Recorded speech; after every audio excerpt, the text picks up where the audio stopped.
नमस्कार स्टूडेंट्स, कैसे हैं आप सब। उम्मीद है आप सब ठीक होंगे। आज हम कक्षा 10 की गणित की दूसरी प्रश्नावली बहुपद के महत्वपूर्ण प्रश्नों के बारे में चर्चा करेंगे। शुरुआत करते हैं एक धमाकेदार मोटिवेशनल कोटेशन से कि सिकंदर हालात के आगे नहीं झुकता, टूटा तारा जमीन पर नहीं गिरता, गिरते हैं हजारों दरिया समुद्र में, कभी कोई समुद्र किसी दरिया में नहीं गिरता। बहुपद के महत्वपूर्ण प्रश्नों की चर्चा करने से पहले थोड़ा उसका कंसेप्ट समझते हैं। देखिए, बहुपद पोलिनोमियल ऐसा बीजीय व्यंजक जिसमें चर की घात पूर्ण संख्या में हो बहुपद कहलाता है। जैसे 2x + 3 यानी इस x की घात 1 है, एक पूर्ण संख्या में आता है। फिर √3x + 4, √3 को उसको देखो मत, x की घात 1 है, इसका मतलब ये भी एक बहुपद है। 0 खुद एक बहुपद है, ये 0 घात का ही बहुपद है। 2x² + √5x + 4, x की घात यहाँ पर एक अधिकतम घात 2 है, 2 पूर्ण संख्या में आता है, इसलिए ये भी एक बहुपद है। फिर है बहुपद की घात यानी बहुपद की डिग्री। किसी बहुपद के चर की अधिकतम घात बहुपद की घात कहलाती है, अधिकतम घात। अब हम घातों के आधार पर बहुपदों का वर्गीकरण करेंगे। सबसे पहले है रैखिक बहुपद जिसकी अधिकतम घात 1 होती है, इसका मानक रूप ax + b होता है। फिर है द्विघात बहुपद जिसका मानक रूप ax² + bx + c है, जहाँ a b c वास्तविक संख्याएं हैं जिनको इस द्विघात बहुपद के गुणांक भी कहते हैं। द्विघात बहुपद की अधिकतम घात 2 होती है। फिर है त्रिघात बहुपद जिसकी अधिकतम घात 3 होती है, मानक रूप ax³ + bx² + cx + d, a b c d ये इसके गुणांक हैं। फिर है बहुपद का शून्यक। बहुपद में चर का वह मान जिस पर बहुपद का मान शून्य हो जाए उसे बहुपद का शून्यक कहते हैं। अब देखिए कि कौन से बहुपद के कितने शून्यक होंगे। तो जिस बहुपद की जितनी घात होगी उसके उतने ही शून्यकों की संख्या होगी। जैसे ये शून्यकों की संख्या है, तो रैखिक बहुपद जिसकी अधिकतम घात 1 है तो शून्यकों की संख्या 1 होगी। द्विघात बहुपद जिसकी अधिकतम घात 2 है तो इसके शून्यकों की संख्या 2 होगी। त्रिघात बहुपद जिसके अधिकतम घात इसकी 3 है तो शून्यकों की संख्या 3 होगी। आपके सिलेबस में यह है द्विघात बहुपद के शून्यक और गुणांकों में संबंध। यदि ax² + bx + c बहुपद के अल्फा तथा बीटा शून्यांक हैं तो इसके शून्यांकों और गुणांकों में संबंध होगा अल्फा + बीटा = -b/a और अल्फा × बीटा = c/a। तो अब अपन बहुपद के इंपॉर्टेंट प्रश्नों के बारे में चर्चा करेंगे। वीडियो को अंत तक जरूर देखें, चैनल को सब्सक्राइब करें। देखिए, वो क्वेश्चन कुछ इस प्रकार हैं। देखिए, पहला प्रश्न है, यदि द्विघात बहुपद x² - 2x - 3 के शून्यक p और q हैं, यानी कि इन्होंने आपको डाइवर्ट करने के लिए p और q दे दिया, यानी ये अल्फा है और ये बीटा है, तो p + q का मान यानी अल्फा + बीटा का मान क्या होगा। अब अपन जानते हैं कि अल्फा + बीटा बराबर होता है -b/a। तो इसमें आपके पास में इस बहुपद को देखो, इस बहुपद में a बराबर आपके पास में 1 है, b बराबर आपके पास में -2 है और c बराबर -3 है। तो आपके इसका उत्तर निकालना होगा अल्फा + बीटा मतलब p + q का मान होगा -b/a। -b/a का मतलब b की जगह तो आपके पास में -2 है, यहाँ सूत्र में ही माइनस है तो माइनस माइनस या माइनस पहले सूत्र का, और b की वैल्यू -2/a। a का मान 1 है तो माइनस माइनस प्लस हो गया, तो इसका मतलब 2। तो a + b यानी p + q का मान आपके पास में हो जाएगा 2। कौन सा ऑप्शन है, b is the right answer.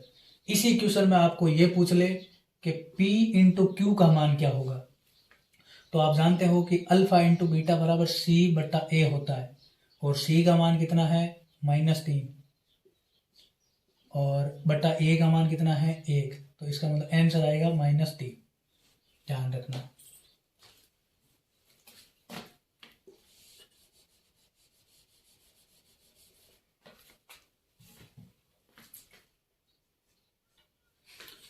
अगला प्रश्न है, यदि द्विघात बहुपद x square plus 3x plus के का एक शून्य 3 है तो के का मान क्या होगा। अभी थोड़ी देर पहले अपन ने डिस्कस किया था कि शून्य वही मान होता है जो पूरे बहुपद का मान शून्य हो जाता है, मतलब चर का वह मान जिस पर पूरे बहुपद का मान अगर शून्य हो जाए तो वो बहुपद का शून्य कहलाएगा। इसका मतलब अगर इस बहुपद में अगर आप 3 रखते हो तो इसका मान पूरा का मान 0 हो जाएगा। तो आप लिखेंगे बहुपद में x बराबर 3 रखने पर, आप इसमें x बराबर 3 रखेंगे तो 3 का स्क्वायर, x की जगह आपने 3 रखा है, प्लस 3 इंटू इस x की जगह आपने 3 रख दिया, प्लस के बराबर 0 होना चाहिए क्योंकि शून्य है, एक शून्य किसका 3 है। 3 का स्क्वायर 9 हो गया, प्लस 3 इंटू 3 भी 9 हो गया, प्लस ये के बराबर 0। 9 और 9 18 बन गए, 18 प्लस के बराबर 0। अब 18 प्लस का उधर शिफ्ट करेंगे तो माइनस का, तो आपके पास में के बराबर आ जाएगा माइनस के 18।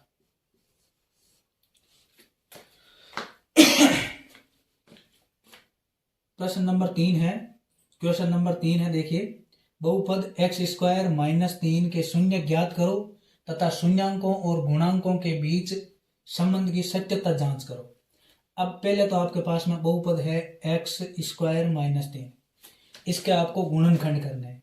गुणनखंड आप इसके एक सर्व समीकरण होती है ए स्क्वायर माइनस बी स्क्वायर बराबर ए प्लस बी इंटू ए माइनस बी, उससे आप इसके गुणनखंड आसानी से कर सकते हैं।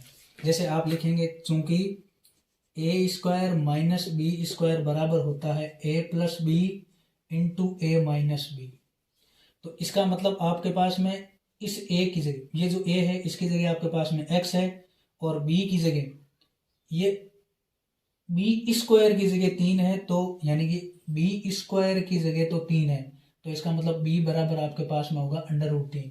तो इसके गुणनखंड हो जाएंगे आपके पास में एक्स स्क्वायर माइनस 3 के गुणनखंड होंगे, ए की जगह आप लिख देंगे एक्स प्लस बी की जगह आप लिखेंगे √3, आगे बढ़ेंगे ए की जगह एक्स लिख दिया माइनस बी की जगह आप लिखेंगे √3, यह आपके इसके गुणनखंड हो गए।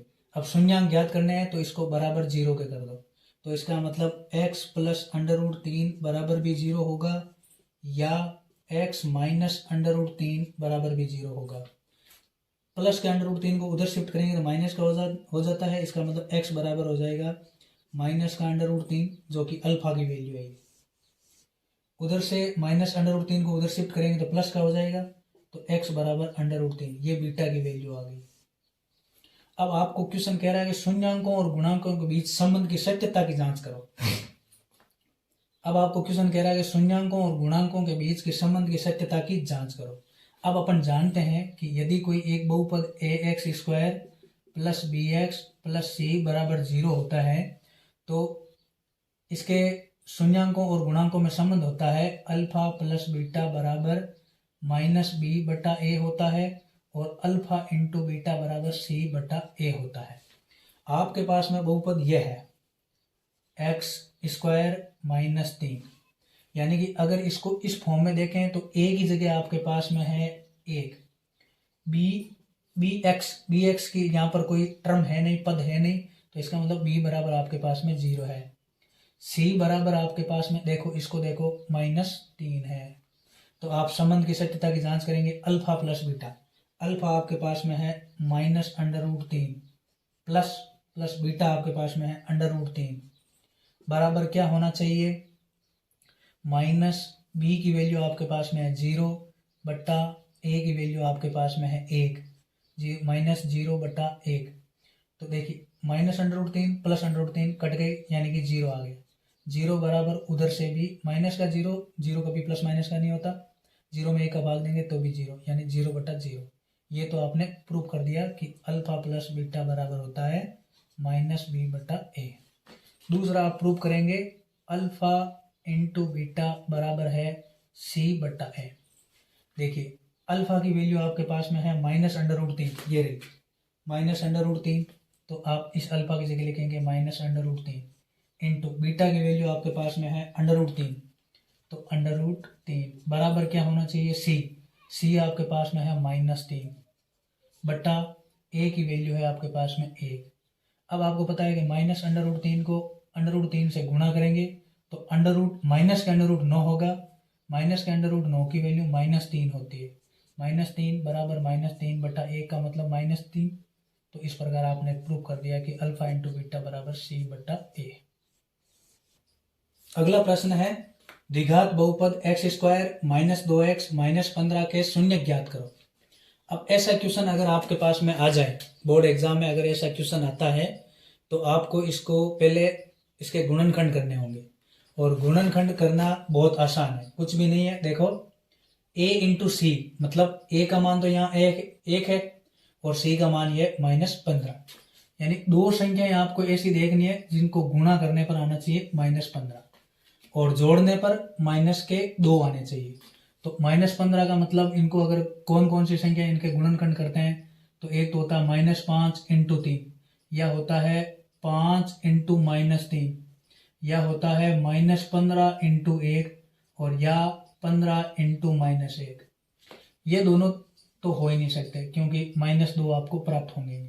इनमें देखो कि माइनस के 5 हैं और प्लस के 3 हैं, तो अगर आप इनको जोड़ोगे तो -2 हो जाएंगे, तो ये आपके फैक्टर हो गए। तो इसको आप टुकड़ों के रूप में ऐसे लिख सकते हो x² -5x और प्लस का 3x -15। क्यों? अगर आप माइनस के 5x में से प्लस के 3x कम करते हो तो माइनस के 2x ज़्यादा है, इसलिए वापस वही मिल जाएगा आपको। अब यहाँ से आपको देखिए x कॉमन दिख रहा है, तो x आपने कॉमन लिया तो एक घात तो बाहर आ गई, तो एक अंदर रह गई, माइनस यहाँ से x बाहर आ गया तो 5 अंदर रह गया। इधर से आप प्लस के 3 कॉमन ले सकते हो, तो 3 कॉमन लिया तो x अंदर रह गया, -15 में अगर आप 3 का भाग देंगे तो 5 बार जाएगा। अब x -5 कॉमन है तो बाहर निकालो इसको, x -5 बाहर आ गया, इधर से x बच गया और उधर से +3 बच गई, बराबर 0 कर दो इसको, क्योंकि शून्य ज्ञात करने इसलिए 0 कर दिया, अलग अलग 0 कर दो। x -5 बराबर भी 0 या x +3 बराबर भी 0। x -5 बराबर 0 है तो उधर जाएगा तो प्लस का हो गया, तो x बराबर आपके पास में आ गए 5, ये अल्फा की वैल्यू आ गई। फिर ये प्लस का 3 उधर जाएगा तो माइनस का, तो x बराबर -3। इस प्रकार आपने इसके शून्य ज्ञात कर लिए। ऐसा क्वेश्चन 2 नंबरों में आपके बोर्ड एग्जाम में आ सकता है। अगला प्रश्न है एक द्विघात बहुपद ज्ञात करो यदि इसके शून्यांकों का योग अल्फा प्लस बीटा तथा गुणनफल अल्फा इंटू बीटा। हो सकता है आपको ये नहीं दे, ये तो मैंने ऐसे ही आपके लिए दिए हैं, इतना ही दे दे शून्यांकों का योग तथा गुणनफल क्रम से 1/4 और -1 हो तो द्विघात बहुपद ज्ञात करो। इसका सिंपल सा फॉर्मूला है, यदि तब बहुपद बराबर होता है, सिंपल सा फॉर्मूला याद कर लीजिए आप, x² alpha plus beta into x plus alpha beta is equal to 0। ये फॉर्मूला आपको याद रखना है। उसके शून्यांक आपको दिए हुए हों अल्फा और बीटा, तब इसका बहुपद का फॉर्मूला हो जाएगा, बहुपद आपको मिल जाएगा x² alpha plus beta into x plus alpha beta बराबर 0। अब यहाँ अल्फा प्लस बीटा की वैल्यू आपको दे रखी होगी, अल्फा प्लस बीटा की वैल्यू 1/4 है और अल्फा इंटू बीटा की वैल्यू है -1। ये वैल्यूज आप इस सूत्र में अगर आप पुट करते हैं, ये वैल्यूज का मान अगर इस सूत्र में आप रखते हैं तो x² minus alpha plus beta की जगह आप 1/4 रख देंगे और ये x लिख देंगे इंटू में, प्लस अल्फा बीटा की जगह आप -1 रख देंगे बराबर 0। और आगे बढ़ते हैं तो देखिए ये इसके बटा में 4 है, बाकी सब के किसी के बटा में 4 नहीं है, तो जिसके बटा में 4 हो उसको आप 4 से गुणा मत करो, बाकी सबको 4 से गुणा कर दो। इसको 4 से गुणा करेंगे तो 4x² माइनस, इसको 4 से गुणा नहीं करना, इसको सीधा ही लिख दो -x, एक को 1 से गुणा किया -x हो गया, प्लस माइनस माइनस हो गया, 4 को गुणा करेंगे तो -4 बराबर 0। ये आपका बहुपद मिल गया आपको। अब इस वीडियो के सबसे महत्वपूर्ण प्रश्न के बारे में चर्चा करेंगे। प्रश्न नंबर 6 है, यदि अल्फा और बीटा बहुपद के शून्यक हैं तो 3x² प्लस 5x माइनस 2 के alpha plus beta minus alpha into beta का मान ज्ञात करो। यानी कि यह आपके पास में बहुपद है, बहुपद आपके पास में है 3x² प्लस 5x माइनस 2। तो यहाँ पर आपके पास में a बराबर 3 होगा, b बराबर आपके पास में 5 है और c बराबर हमारे पास में है -2। तो अब अपन अल्फा प्लस बीटा और अल्फा इंटू बीटा की वैल्यू निकाल सकते हैं। अपन जानते हैं कि अल्फा प्लस बीटा बराबर होता है -b/a। तो अल्फा प्लस बीटा बराबर हो जाएगा -b, यानी कि -5/a का मतलब 3। और अल्फा इंटू बीटा आप जानते हो, अल्फा इंटू बीटा बराबर c/a। तो अल्फा इंटू बीटा की वैल्यू आपके पास में हो जाएगी, c की वैल्यू है -2/a का मान है 3। तो अब आपको अल्फा प्लस बीटा और अल्फा इंटू बीटा की वैल्यू यहाँ रखनी है। तो अल्फा प्लस बीटा यानी आपको ज्ञात करना है alpha plus beta minus alpha into beta. इस अल्फा प्लस बीटा की वैल्यू आप रखेंगे -5/3 माइनस अल्फा इंटू बीटा की वैल्यू रखेंगे आप -2/3। ये माइनस और ये माइनस, तो माइनस माइनस प्लस 2/3। इस अल्फा इंटू बीटा की जगह अपने -2/3 रख दिए। अब देखिए इनके एलसीएम सेम है, एलसीएम इनके अगर सेम हो तो ऊपर ऊपर की जोड़ कर दो। तो -5 प्लस के 2, तो -5 के हैं प्लस के 2 हैं, ज़्यादा माइनस के हैं कितने 3, -3/3। -3 में 3 का भाग देंगे तो उत्तर आएगा -1।